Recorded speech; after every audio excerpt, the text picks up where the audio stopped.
वज़ीर आज़म मियां मोहम्मद शहबाज शरीफ ने गिलगित बल्तिस्तान के लिए 100 मेगावाट शमसी तवानाई मंसूबे की बरवक्त तकमील, शफाफियत और मयार को यकीनी बनाने की हिदायत की है। वज़ीर आज़म की ज़ेर सदारत गिलगित बल्तिस्तान के लिए 100 मेगावाट शमसी तवानाई मंसूबे पर जायज़ा इजलास इस्लामाबाद में हुआ। वज़ीर आज़म ने कहा कि 100 मेगावाट सोलर मंसूबा वफाकी हुकूमत की जानिब से गिलगित बल्तिस्तान के आवाम के लिए एक अहम तोहफ़ा है।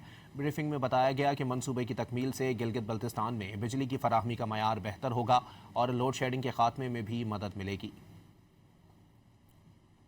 वज़ीर आज़म मियां मोहम्मद शहबाज शरीफ ने गिलगित बल्तिस्तान के लिए 100 मेगावाट शमसी तवानाई मंसूबे की बरवक्त तकमील, शफाफियत और मयार को यकीनी बनाने की हिदायत की है। वज़ीर आज़म की ज़ेर सदारत गिलगित बल्तिस्तान के लिए 100 मेगावाट शमसी तवानाई मंसूबे पर जायज़ा इजलास इस्लामाबाद में हुआ।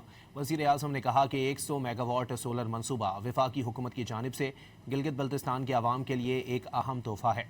ब्रीफिंग में बताया गया कि मंसूबे की तकमील से गिलगित बल्तिस्तान में बिजली की फराहमी का मयार बेहतर होगा और लोड शेडिंग के खात्मे में भी मदद मिलेगी।